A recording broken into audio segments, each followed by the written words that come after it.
자, 신앙 고백드립니다.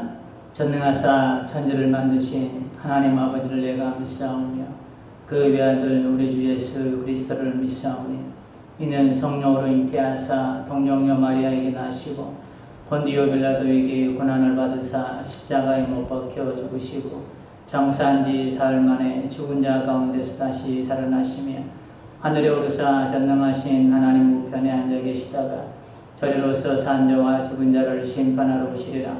성령을 믿사오며 거룩한 공회와 성도가 서로 교통하는 것과 죄를 사하여 주시는 것과 몸이 다시 사는 것과 영원히 사는 것을 믿사옵나이다. 아멘. 오늘 날 말씀은 요한복음 17장입니다. 요한복음 7장 17장 1절에서 7절까지 보겠습니다. 요한복음 17장 1절에서 7절까지 보겠습니다. 자, 봉독하고 우리 7절 함께 봉독하겠습니다. 예수께서 이 말씀을 하시고 눈을 들어 하늘을 우러러 이르시되 아버지여 때가 이르렀사오니 아들을 영화롭게 하사 아들로 아버지를 영화롭게 하게 하옵소서. 아버지께서 아들에게 주신 모든 사람에게 영생을 주게 하시려고 만민을 다스리는 권세를 아들에게 주셨음 이로소이다. 영생은 곧 유일하신 참 하나님과 그가 보내신 자 예수 그리스도를 아는 것이니이다. 아버지께서 내게 하라고 주신 일을 내가 이루어 아버지를 이 세상에서 영화롭게 하였사오니 아버지여 창세전에 내가 아버지와 함께 가졌던 영화로서 지금도 아버지와 함께 나를 영원하게 하옵소서. 세상 중에서 내게 주신 사람들에게 내가 아버지의 이름을 나타내었나이다. 그들은 아버지의 것이었는데 내게 주셨으며 그들은 아버지의 말씀을 지켰나이다. 다 같이 합니다. 지금 그들은 아버지께서 내게 주신 것이 다 아버지로부터 온 것인 줄 알았나이다. 아멘. 우리 앞뒤자 인사하겠습니다. 흘러버림이 축복입니다. 함께 갑시다. 반갑습니다. 오늘 제목을 기도로 이룬 사명이라는 제목으로 함께 은혜를 나누도록 하겠습니다. 종교개혁자 중에 루터라는 목사님이 계십니다. 이 루터라는 목사님이 남긴 말 중에 이런 말이 있습니다. 이 말씀은 제 가슴에 남아있는 말씀이었는데요. 나는 요즘 너무 바빠서 기도하는 시간이 더욱 길어졌다. 나는 바쁘기 때문에 기도가 더 많아졌다는 것이죠. 이 말은 일이 많으니까 그 일들을 위해서 하나씩 기도해야 되잖아요. 일이 하나면 기도도 하나예요. 일만 놓고 기도해야 되니까. 그런데 일이 10개면 기도도 10개를 해야 되니까 그만큼 기도의 시간이 많아졌다는 거예요. 근데 우리는 조금 거꾸로 가죠. 일이 없을 때 하나님께 그렇게 다 종종 말씀드리지만 하나님 일거리 주세요. 그래서 하나님이 그래 내가 너 한 번에 기특하다. 그래서 일거리를 줍니다. 그럼 어떻게 해요? 바빠가지고 못 나와요. 참 이상해요. 네. 마틴 루터 목사님은 일이 너무 많기 때문에 기도의 시간도 그만큼 늘어났다는 거예요. 우리 이 원리를 우리도 한번 우리는 붙잡아야 될 것 같아요. 일이 많아지면 오히려 더 감사해서 더 기도하고 그 일을 위해서 기도의 시간이 더 길어져야 된다는 것이죠. 오히려 그 바쁨 때문에 더 시간을 뺏기는 것이 아니라 이것이 당연한 이치인데도 이상하게 들리는 이유는 그만큼 우리와 이 루터 목사님이 가지고 있는 이 기도의 개념이 좀 다른 관점이 때문이 아닐까라는 생각을 해봅니다. 기도가 하나님이 나를 보시는 영혼의 촉수처럼 느껴져야 됩니다. 기도가. 그런데 우리는 이 기도를 어떻게 이용해요? 기도를 나의 만족을 충족시키는 데 쓴다는 것이죠. 예수님께서는 그 나라와 의를 먼저 구하라 라고 했는데 우리는 이 기도의 무기를 가지고 나의 문제, 나의 자신의 어떤 충족만을 위해서 기도한다는 것이죠. 기도는 대상이 있어야 돼요. 근데 그 대상이 누구냐면 우리의 주인 되어야 된다는 거죠. 우리 기도하는 우리 간구하는 자는 그분의 종의 관점에서 기도를 드려야 되는 거예요. 자, 종은 자기의 뜻이 있나요? 없나요? 없습니다. 종은 단순히 주인에게 주인어른 이런 일이 있는데 어떻게 하면 될까쇼? 이게 종인 거예요. 자, 우리 기도하는 우리 간구하는 우리 입장에서는 이런 관점으로 기도를 접근해야 된다는 것이죠. 아버지 이런 문제가 있는데 이렇게 했는데 이렇게 좀 해주세요가 아니라 날이 이런 문제가 있는데 어떻게 할까쇼? 예, 알겠습니다. 이런 거여야 된다는 것이죠. 기도라는 게.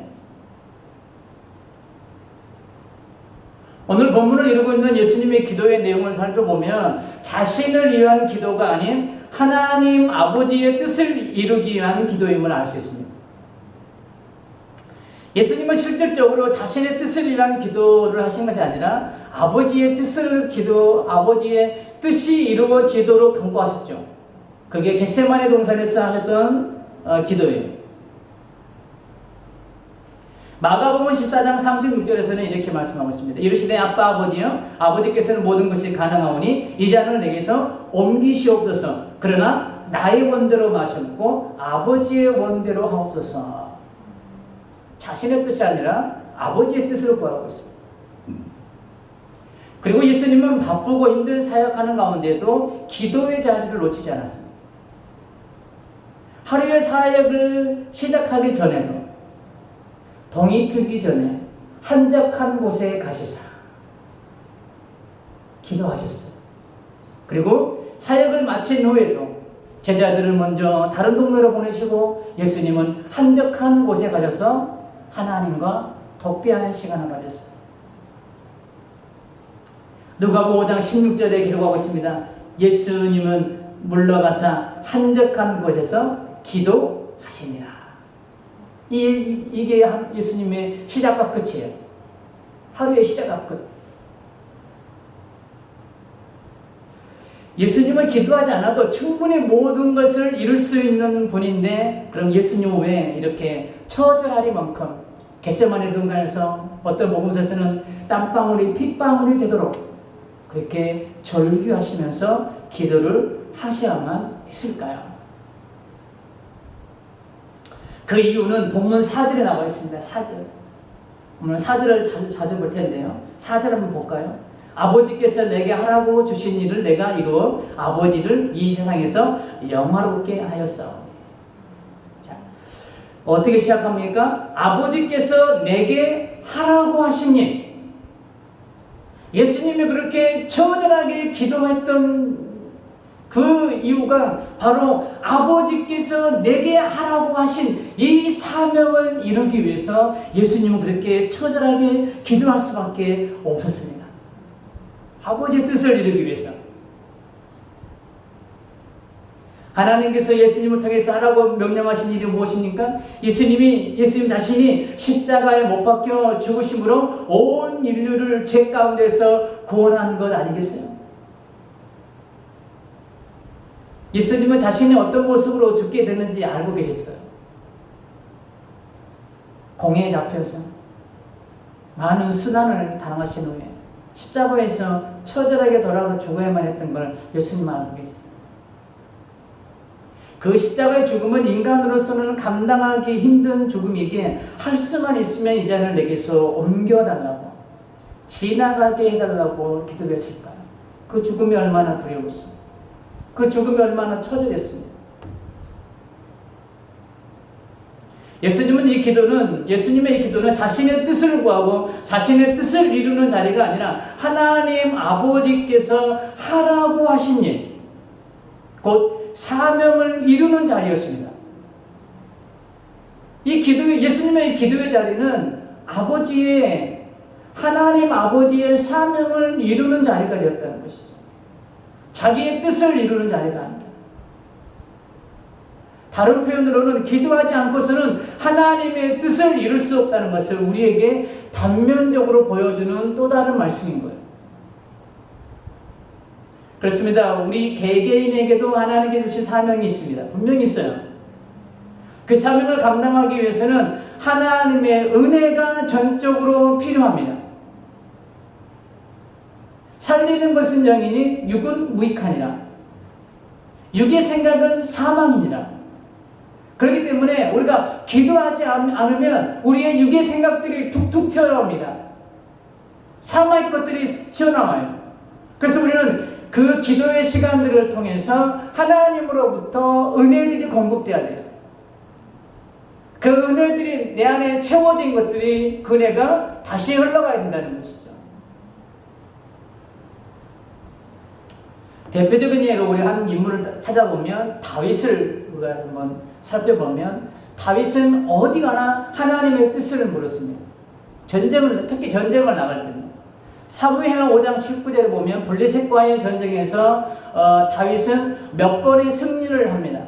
그럼에도 불구하고 그는 하나님 앞에 이렇게 기도합니다. 사무엘하 5장 19절에 보면 다윗이 여호와께 여쭈어 이르되 내가 블레셋 사람에게로 올라가리까. 이면은 이 다윗은 블레셋과의 전쟁에서 여러 번 승리를 했어요. 그리고 단순히 블레셋과의 전쟁뿐만 아니라 여러 전쟁에서 승리를 경험했던 사람이에요. 그런 다윗이 전쟁 때마다 여호와께 여쭈어 내가 올라가니까 올라가지 마라. 올라가라.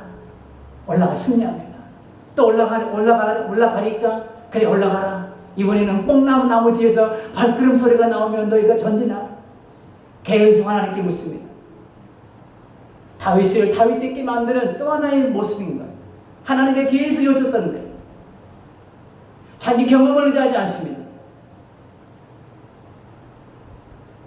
다윗은 전쟁에 여러 번 승리한 경험이 있습니다. 지금 블레셋과의 전쟁은 그동안 다윗이 전쟁을 통해 얻은 경험만으로도 전쟁을 치를 수 있었을 것입니다. 그러나 다윗은 전쟁할 때마다 하나님께 묻고 나눕니다. 다른 말로 다윗 안에 뭐가 있었냐면 하나님의 주권을 믿는 믿음이 있었던 거죠. 자기 힘으로는 아무것도 할 수 없음을 그는 깨달았어요. 그렇기에 다윗은 하나님의 은혜를 구하지 않고서는 안 되었던 거예요. 나의 힘으로는 안 되는 걸 알기 때문에. 우리가 하나님 앞에 기도할 수 있는 사람이 누구냐면 나의 힘으로는 안 된다라는 것을 깨닫는 자만이 하나님 앞에 기도할 수 있는 거예요.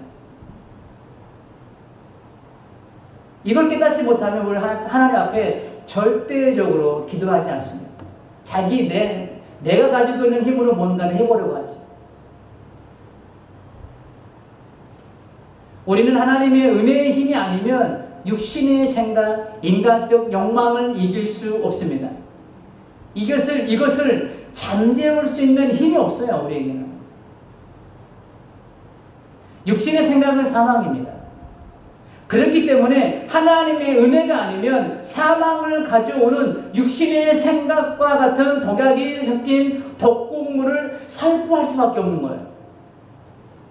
내 육적인 생각들이 불쑥불쑥 올라옵니다. 그렇기 때문에 우리는 기도의 자리에서 하나님의 은혜를 덧입어야 이 사명을 바로 감당할 수 있다는 겁니다. 예수님도 이것을 아셨기에 그렇게 처절하게 겟세마네 동산에서 기도하셨던 거예요. 아버지께서 내게 하라고 주신 이 사명을 감당하기 위하여 기도 없이는 사명을 감당할 수 없음을 깨닫고 영적으로 어두워져가는 이 시대 가운데 우리 교회가 감당해야 될 사명을 위해 함께 기도합시다. 나에게 주어진 사명을 위해서도 마음 다해 기도할 수 있기를 주님의 이름으로 축복합니다. 또한 4절에서 한번 우리가 다시 한번 주의 깊게 봐야 될 단어가 있습니다. 아버지께서 내게 하라고 주신 일, 이 말씀 가운데서 우리가 깨달아야 될 아주 중요한 은혜가 담겨져 있습니다. 아버지께서 내게 하라고 주신 일, 이 말씀에는 주인과 종의 관계를 명확하게 구분짓고 있습니다. 자, 이 일을 주신 분이 누구예요? 하나님 아버지세요. 자, 아버지께서 내게 하라고 주신 일, 주신 이 사명을 주신 이가 누구예요? 아버지라는 거예요. 그러면 이 사명을 감당하는 종의 역할을 감당하는 분은 누구예요? 예수님이라는 거예요. 아버지께서 내게 하라고 주시면 이 안에는 주인과 종의 관계가 명확하게 구분되어 있어요. 예수님은 그 일을 수행하는 종의 신분을 고백하고 있습니다. 예수님은 하나님의 본체지만 이 주인과 종의 관계, 이 관계를 절대 잊지 않았습니다. 이 주인의 선을 절대 넘지 않았습니다. 침범하지 않았어요.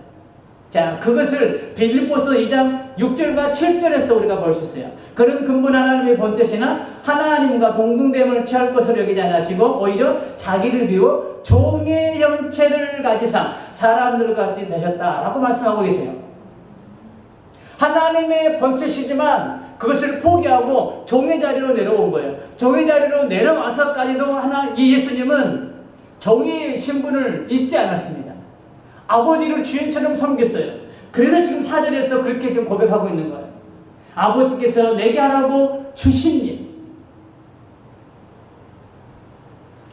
그렇습니다. 우리 역시도 기도하지 않으면 주객 전도와 같은 상황이 벌어질 수 있습니다. 하나님의 주인이 아니라 내가 주인 행세를 할 수도 있다는 거예요. 내가. 이 말을 조금 더 풀어보면 하나님께서 주신 사명을 이룬 데에는 전적인 하나님의 은혜와 도움이 있었는데 그 은혜를 우리가 망각하고 우리가 기도하지 않으면 마치 그것을 내가 한 것이 나의 능력으로 한 것처럼 어깨에 힘을 줄 때가 있다는 거예요. 내 의가 드러날 때가 있다는 거예요. 내가 복음이 될 수 있다는 거예요. 내가 복음. 이런 어처구니없는 오류를 범하지 않기 위해서는 우리가 기도의 자리를 놓쳐서는 안 될 줄 믿습니다. 예수님의 고백을 한번 볼까요? 7절. 7절 보면, 본문 7절 보면, 지금 그들은 아버지께서 내게 주신 것이 다 아버지로부터 온 것인 줄 알았나이다. 자, 지금 그들은 아버지께서 내게 주신 것이 다 아버지로부터 온 것인 줄 알았나이다. 이 말씀 무슨 말씀이냐면 이 모든 것들은 다 아버지께로부터 온 것이라는 것이죠. 아버지가 주인이라는 것이죠. 아버지가 주인이라는 고백 뒤에는 예수님은 뭐라는 거예요? 그 일을 이루는 종의 신분이라는 거예요. 우리는 하나님 것을 잠시 빌려 쓰고 있는 것이고 이 시대와 영혼들을 향한 사명 역시도 하나님으로부터 내게 부여된 것들이에요.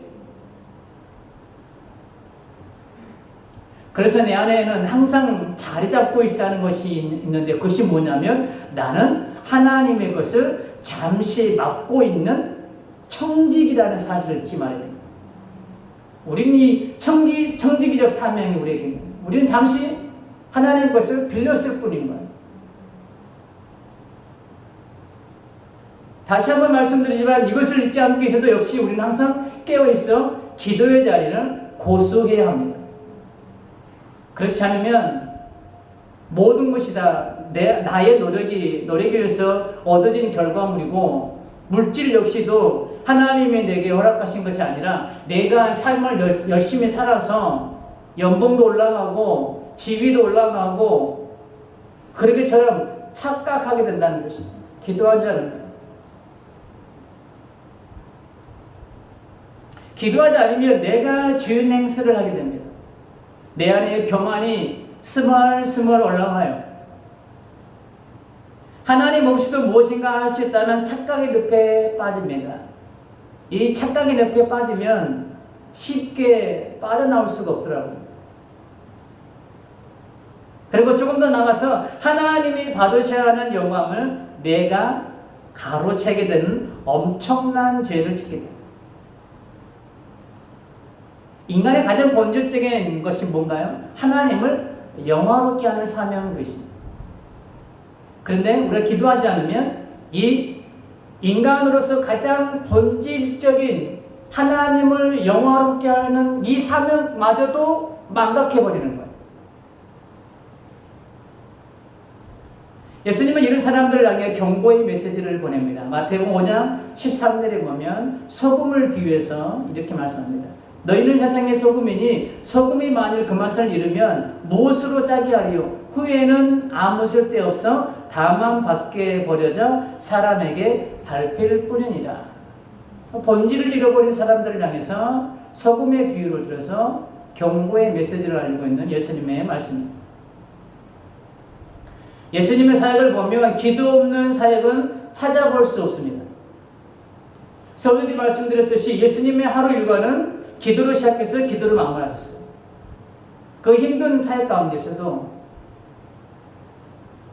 그리고 인간의 몸을 입고 오신 예수님은 인간으로서의 본질인 하나님을 영화롭게 하는 사명을 충실히 잘 감당했음을 우리는 본문에서 찾아볼 수 있습니다. 4절을 한번 다시 볼까요? 4절 보면 아버지께서 내게 하라고 주신 일을 내가 이루어, 예수님께서 이루셨다는 것이죠.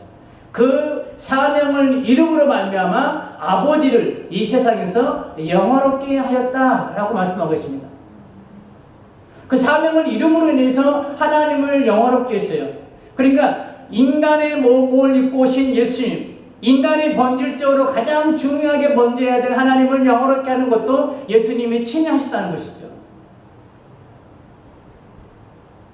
하나님을 영화롭게 하는 통로는 여러 가지가 있습니다. 뭐 예배가 있습니다. 찬양이 있습니다. 뭐 기도도 있습니다. 헌신, 봉사, 뭐 여러 가지 통로들이 있죠. 그런데 오늘 적어도 본문을 기점으로 우리가 한 가지를 찾아보면 사명을 이루는 것을 통해서 하나님을 영화롭게 할 수 있다는 것이죠. 왜요? 예수님이 지금 말씀하고 계시기 때문에. 자, 4절 다시 볼까요? 아버지께서 내게 하라고 주신 일을 내가 이루어 아버지를 이 세상에서 영화롭게 하였사오니. 사명을 이루는 것도 하나님을 영화롭게 할 수 있다는 것이죠.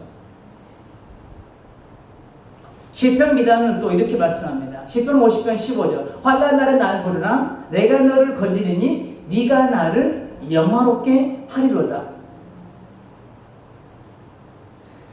자, 환난 같은 어려운 일들이 있으면 기도하라는 거예요. 그 기도를 하나님이 응답해 주시고 건져 주시겠다는 거예요. 자, 내 이웃이 내가 힘든 걸 알아요. 어려움을 닥치고 있는 것을, 어려운 시간들을 보내고 있는 것을 내 이웃과 친척들이 알아요. 그런데 기도하는 것도 알아요. 예수님 믿는 것도 알아요. 그런데 그 힘든 시간 가운데에 하나님의 역사하심으로 말미암아 회복이 됐어요. 회복이 됐으면 누가 먼저 보여요? 저 권사님이 그렇게 기도하고 있더니 이런 은혜가 있구나. 이런 회복을 경험하구나. 그 환난 나를 통해서 하나님의 은혜가 도드러지게 보인다는 것이죠. 하나님의 역사가 도드러지게 보인다는 것이죠. 그럴 때 하나님의 이름이 영화롭게 되는 거예요.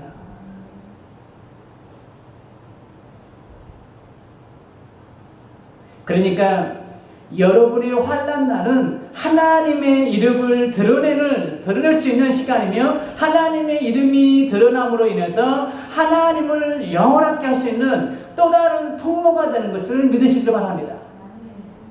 우리가 환난에 있는 관점을 그렇게 접근하면 굉장히 환난이 어렵지 않죠? 오늘 본문은 또한 우리에게 이러한 사명이 있음을 말씀하고 있습니다. 6절 볼까요? 우리가 어떤 사명이 있는지.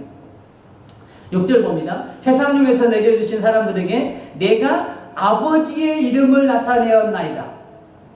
예수님께서 세상 중에 계신 사람들에게 아버지 하나님의 이름을 나타내었대요.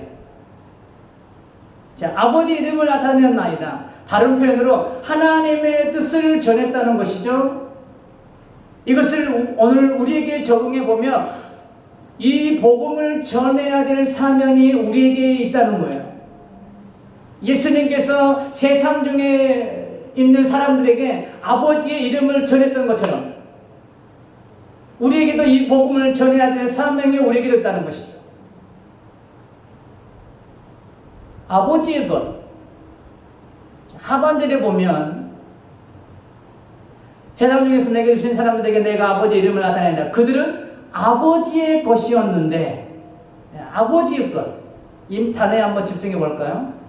곧 하나님께서 구원하기로 작정된 하나님의 백성들이라는 것이죠. 아버지의 것은.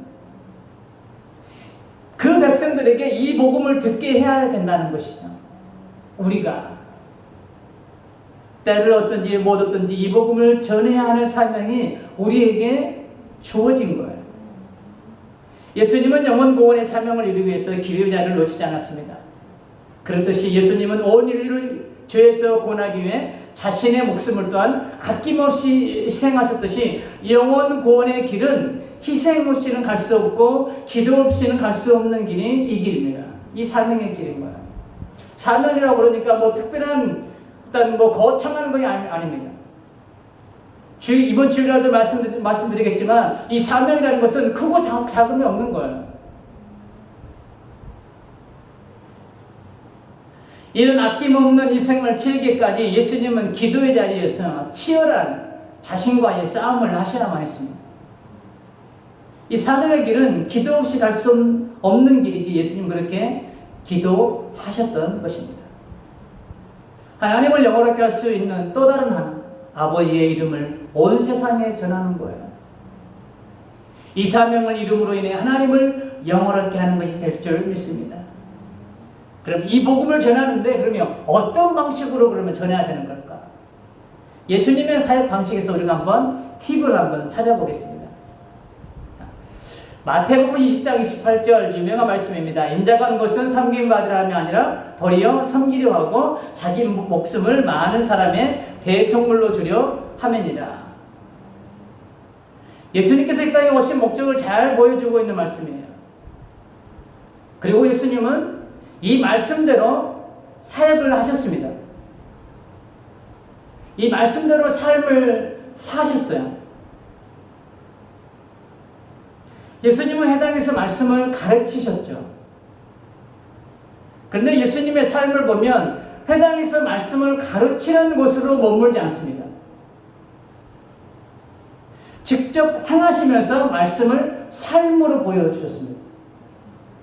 섬김의 본을 보여주기 위해서 제자들의 발을 친히 씻어주셨죠.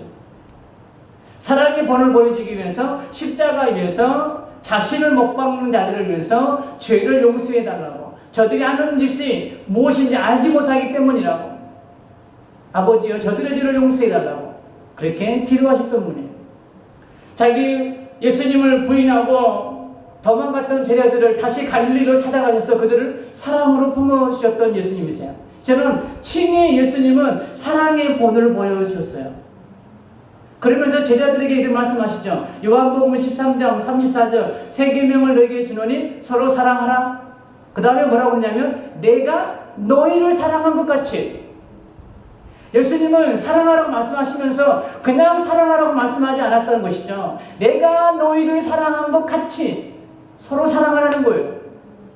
예수님 먼저 사랑의 본을 보여주셨다는 거예요.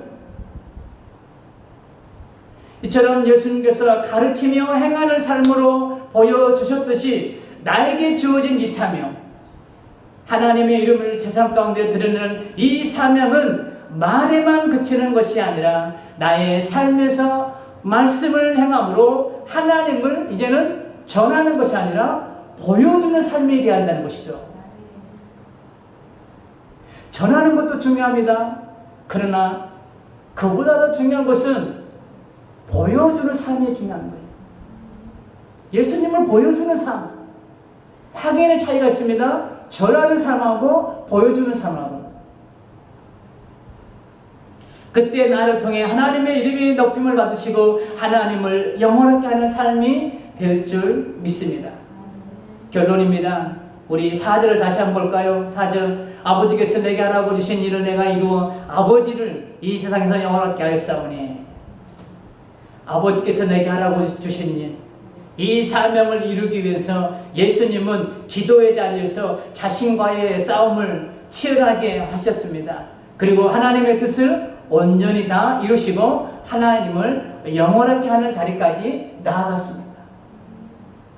그렇듯이 나에게 주어진 사명을 감당하기 위해서는 기도의 자리가 절대적으로 필요한 자리임을 깨닫기를 소망합니다. 그리고 기도를 통해 사명을 온전히 다 이루어 하나님을 영원하게 할 수 있는 우리 성도님들과 권사님의 삶이 되시기를 주님의 이름으로 축복합니다. 아멘. 우리 찬송가 505장 들으신 후에 다 같이 함께 우리 함께 기도하겠습니다.